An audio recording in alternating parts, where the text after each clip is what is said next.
ప్రయత్నం చేస్తున్నాం. కానీ దీన్ని మీరు ఎలా కావాలంటే అలా పెంచుకోవచ్చు. ఎక్కడెక్కడ ఎలా పెంచుకోవచ్చో ఎలా తగ్గించుకోవచ్చో నేను మీకు చెప్తాను.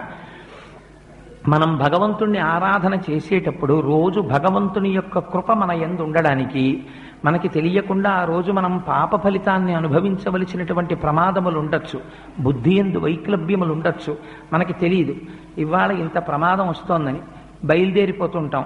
భగవంతుణ్ణి మీరు 16 ఉపచారములతో పూజ చేసి బయలుదేరారనుకోండి, అది మీకు మీ ఇంట్లో వాళ్ళకి రక్ష. గృహస్థ అన్నవాడు ఏ పనైనా విడిచిపెట్టచ్చు, కానీ పూజ విడిచిపెట్టకూడదు.